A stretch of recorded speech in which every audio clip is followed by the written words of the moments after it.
efeminar o cara. Renato, eu achei até legal que num dos seus vídeos você citou a crise de fecundidade. Mas num outro ponto, você citou também a questão da mulher não trabalhar, né? Só que a sua esposa, ela trabalha, né? Então, como é essa relação? Como que a sua esposa lida? Eu não... O 38, ele organiza o discurso dele.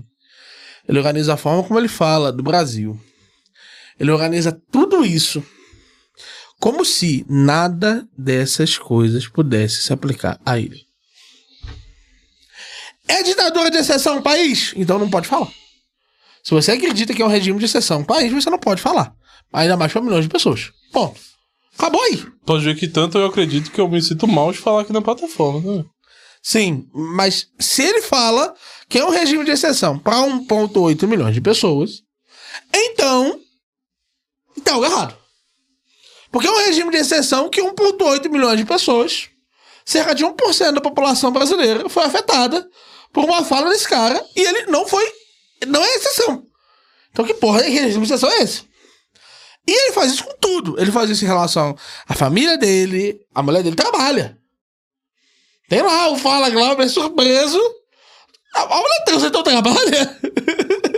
Porque o que você presume? Ele não quer dote pra filha dele, ele diz que quer deixar a filha dele escolher o namorado e o cara quer casar. Exatamente. Então o discurso do 38 não se aplica a ele mesmo.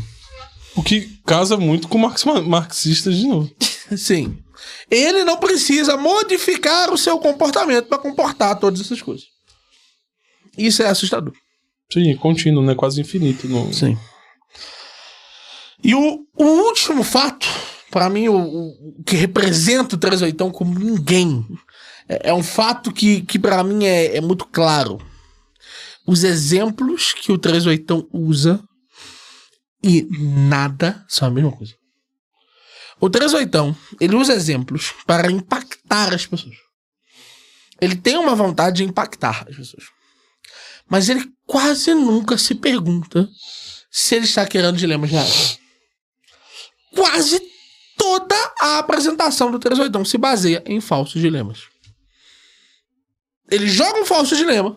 Um dilema que, observado logicamente, você vê. Cara, essas duas coisas não são nem contraditórias. Ele não consegue nem de fato estabelecer nem contraditórias, nem muitas vezes opostas. Que é muito mais simples. Então, se ele coloca o discurso dessa forma, e ele coloca falsos dilemas, ele faz com que as pessoas que estão ouvindo tenham que entrar no mundo da fantasia dele. Que foi o que a gente fez na primeira vez que a gente entrevistou ele. Já todo mundo da fantasia dele. Eu não entrei não, saí rapidão. Não, mas ficou discutindo lá o cigarro dele lá. Não, eu só disse, eu fumo. Não, mas tu entrou ali na historinha dele. Se você assistiu, eu disse, eu fumo. Não, sim, mas você entrou só ali isso. na discussão. Eu só disse, eu fumo. Tu que entrou na discussão. Eu disse, eu fumo. Certo. Eu só falei isso. Mas a gente... Eu gosto dessas falsas de dicotomia porque não tem valor nenhum. Você precisa ser sodomizado, velho, eu não sei o quê. Sodomizado. Oxi. É pra plateia, tá? Geralmente é pelo cu, né, velho? Geralmente é pelo cu. Sim, tipo, você prefere dar o cu todo dia ou sua mulher uma vez? Eu prefiro dar o cu todo dia. Uma hora eu me acostumo. Uma hora fica bom. Uma hora fica bom. Ou mata o cara também. Não é possível. Ele vai estar novo no passinho, eu dou o dele também. Cara, eu gosto dessas faltas de como, porque não diz nada. Não acontece nada. Mas o pior pra mim é a certeza moral. Ele finge que existe certeza moral, tá ligado? Ele finge que o mundo que a gente vive não é um mundo de incerteza moral. Então o que acontece é que se o cara tentar... Mas é muito simples, pô. Se o cara chegar em você e disser... Ou você dá o cu... Ou a sua mulher. Você não sabe se esse cara vai fazer isso. Você não sabe. Se ele não vai fazer um depois do outro. Você tem esse poder todo, né? Você tem o poder todo, você vai fazer um depois do outro. O que impede ele de fazer um depois do outro? Então, no mundo real, a resposta é: eu vou matar o cara. Hã? Cai na porrada com ele, velho. É isso que é a resposta. Na prática, tá ligado? Ele é filho de quem? Quem é esse cara? Ele Então- pode tanto, ele é o Lula. Isso é uma coisa que precisa se perguntar, entendeu? É preciso entender nesse sentido, baseado no mundo que a gente vive hoje, que é o mundo de incerteza moral. Essa pergunta faz sentido? E na maior parte das vezes não faz. Na maior parte das vezes, ele abstrai a noção de você vai dar o rabo 365 dias pelos próximos 30 anos contra a sua mulher fazer sexo com outra pessoa. É isso que ele tá abstraindo. Só que isso não é, para cada um dos dias apresentados, a realidade. Pode ser que um cara como você e ainda como sua mulher.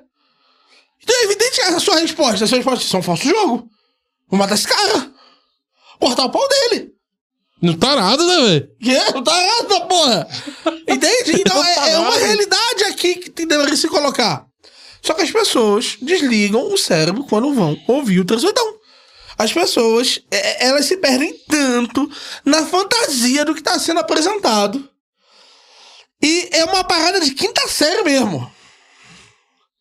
Como fulaninho respondeu que você não gostaria, ele quer ser sodomizado. Ser sodomizado é ruim, é gay. Se é gay, quinta série não deixa. Ponto. Secu que tá de boa. Secu que tá de boa, você vê. É uma parada estranha. O 38 apresenta a argumentação dele de uma forma estranha. E é por isso que é impossível refutar ele. É porque se a pessoa que tá ouvindo não tá percebendo o que é que eu tenho que fazer, né, velho? O cara entrou na fantasia do cara. O cara usou os termos do cara. O cara se tornou um cara. O 38.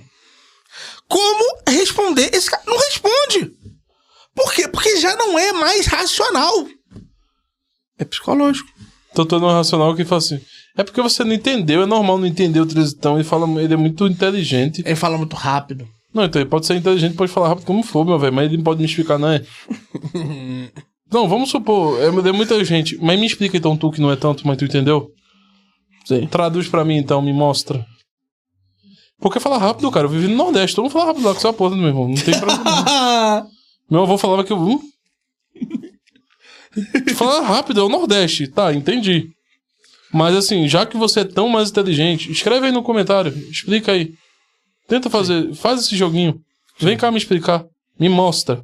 Me mostra. Não vai fazer. Escreve, porque tu pode escrever rápido como for. Quando eu for ler, tá estático. Tá estático, exatamente. Escreve então. O Bitcoin Red Pill, tá, já leu, não tem nada justificando isso. Sim. Tem nada. Esse é o pior, na verdade. O livro de transição não é... Eu falei com o Malboro, né? Primeira vez que eu li o Bitcoin Red Pill, eu falei, Malboro, foi pra entrevistar ele, na primeira vez. Cara, o livro dele não tem boa parte das coisas que ele fala. Boa parte das explicações, das justificativas que ele fala, não tem aqui. Então parece que são coisas que ele não estava disposto a escrever na pedra. E aí, como o macaquinho não sabe porque não leu, fala, vê o livro dele. Não tem, cara. Tá bom, abaixa a arma aí, não funciona não. Vai ter a justificativa pra ser usado. A bala aí é de festim, cara. Abaixa a arma aí. Sim. Não tá me amedrontando, não. Sim. Então, assim, nós somos adversários nesse sentido, pra você que tá ouvindo pro 38, que é um problema. Porque diferente dos outros adversários que não sabem o que é escola austríaca, que não sabem o que é teoria de jogos, que não sabem o que é uma demonstração lógica, que não sabem uma porrada de coisa que o 38 fica citando, a gente sabe o que é. E outra coisa que é chato, diferente de vocês que não vão ler de jeito nenhum, nem que apontem uma arma na cabeça de vocês se vocês vão ler o livro do 38 inteiro, muito de vocês, a gente lê só pra discordar, velho. É quase como se fosse um jogo. É legal ficar zoando. O Meurinho gosta de refutar e eu gosto de zoar o cara. Eu vou lá e leio. Tá bom, me dá aqui, eu leio. Tá. Tá errado. Olha só. Continua errado. Ele demonstrou formalmente que está errado. Não demonstrou. Não demonstrou. Então, assim, só saiba, antes de comentar, você que tá ouvindo, que vai ser difícil correr pras tangentes. Não tem tangente pra se correr aqui. Ou você demonstra, ou você fica em silêncio.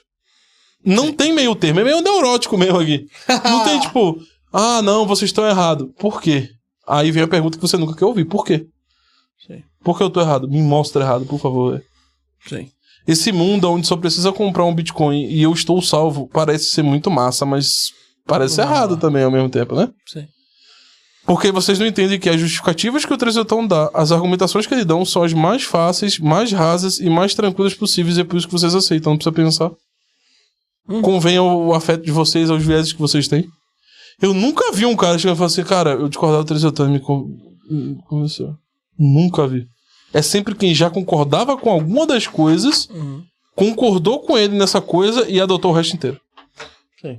Nunca é um processo real, tá ligado? De transformação, argumentação e lógica. E apesar de que o 3/8 fala que o que importa é a lógica, que a lógica é um traço de verdade.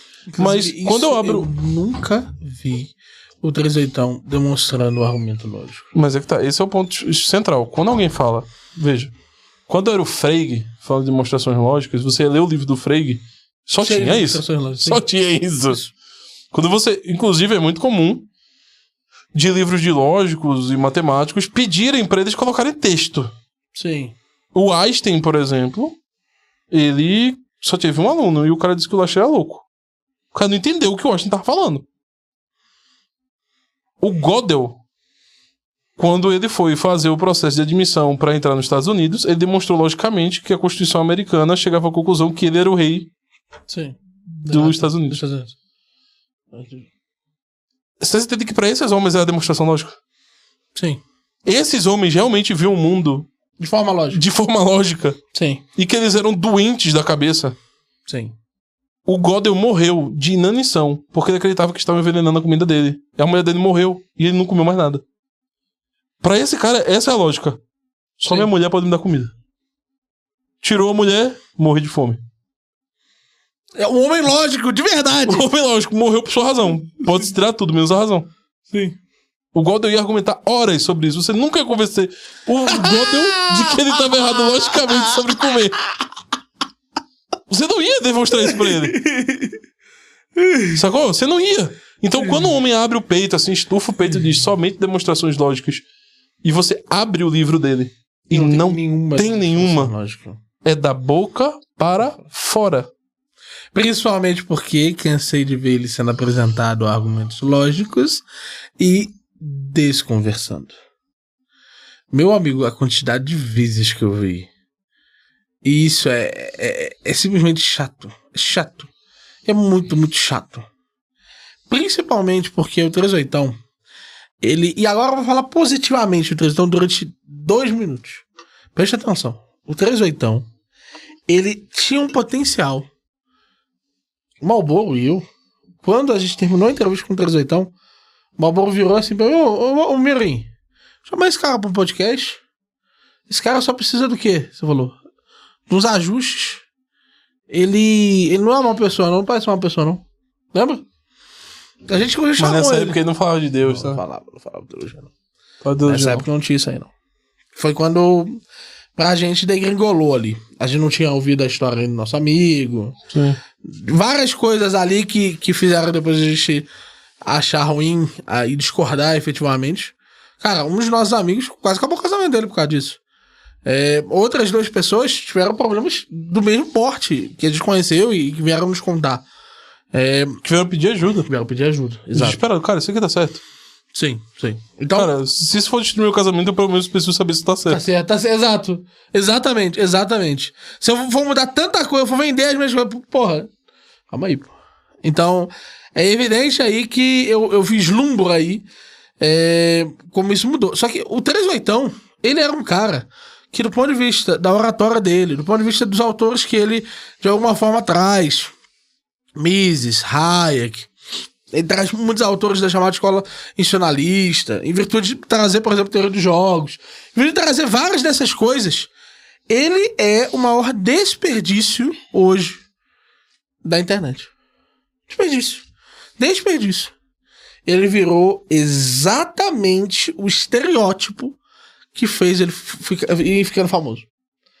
Ele falava as coisas, conforme ele ia falando as coisas mais e mais radicais, mais e mais espalhafatosas, mas ele passava a falar.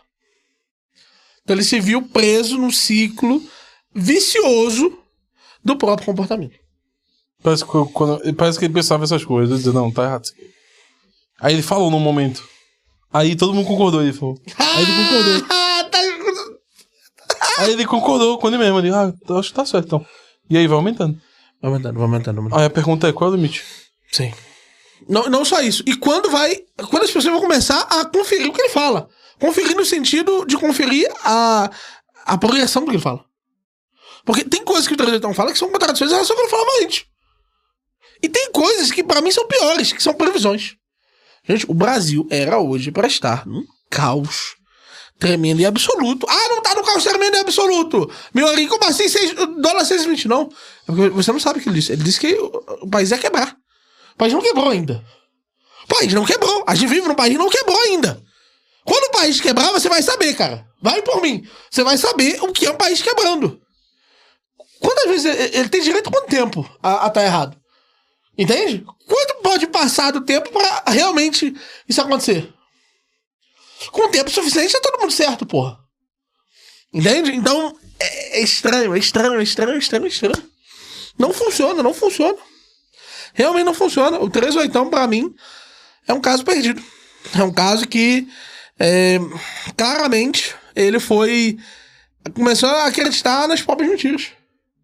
Começou a acreditar naquele nível e se jogou e se deixou. E agora ele, inclusive, tá passando por um momento em que ele vai recebendo mais atenção e ele não tem mais nada novo pra entregar. A sensação é que você já viu todos. Sim. Então é só o extremo.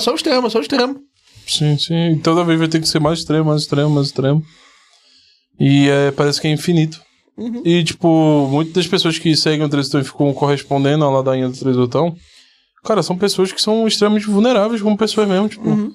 É gente que mora com o pai, é gente que não tem ainda independência econômica, são pessoas que ainda estão chegando num momento de estarem amadurecidos, não só na idade, mas na psique mesmo, tipo, são pessoas que, e assim, porque vocês precisam entender, gente, que, tipo, tudo, por exemplo, Miori e Malboro são gordos.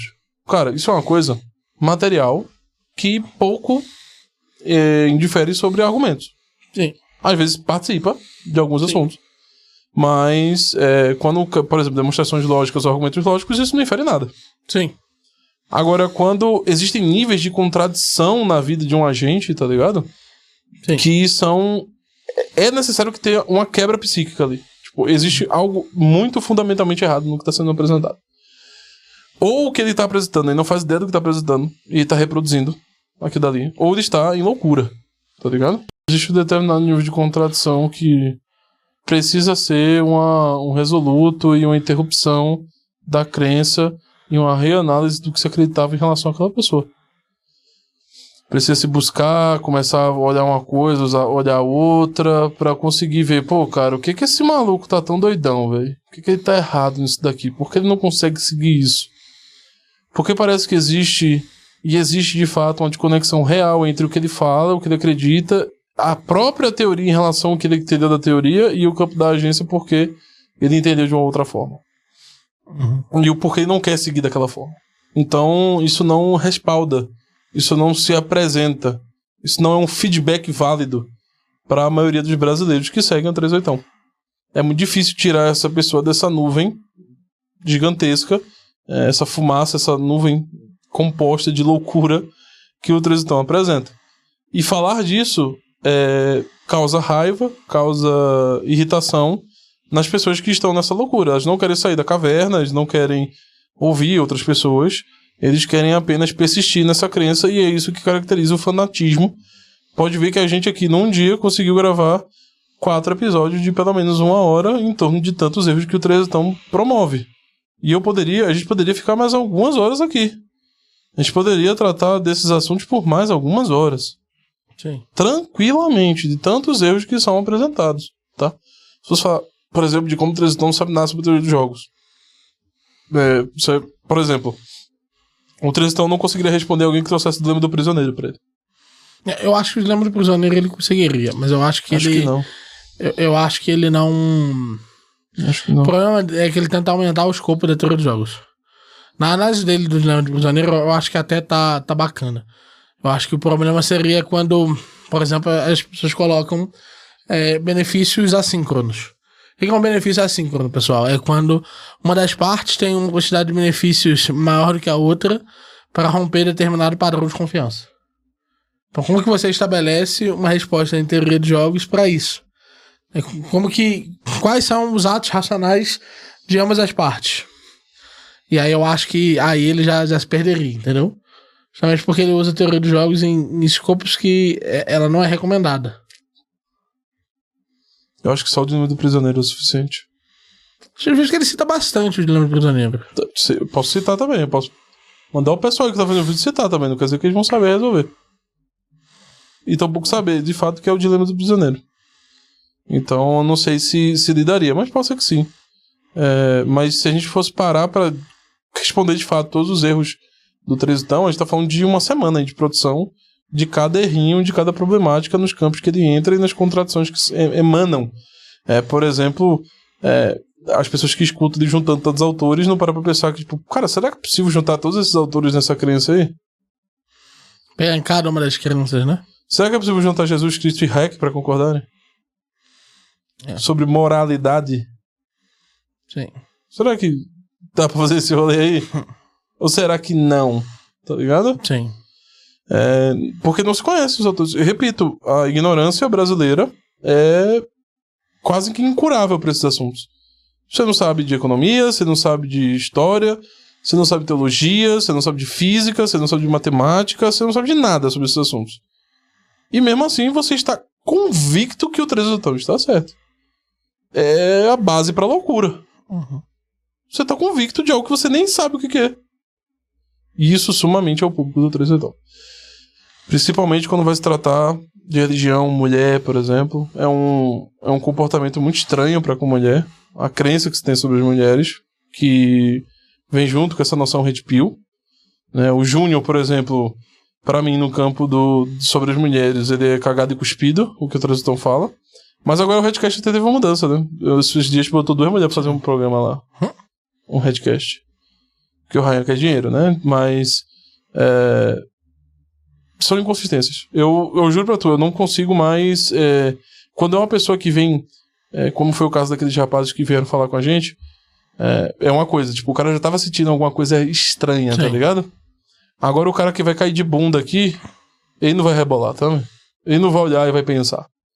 Ele não vai terminar o vídeo, ele vai vir reclamar, ele vai falar que a gente é gordo, e a gente vai falar que a gente é invejoso, que é basicamente a crítica do brasileiro pra tudo, né? Sabe o que eu queria?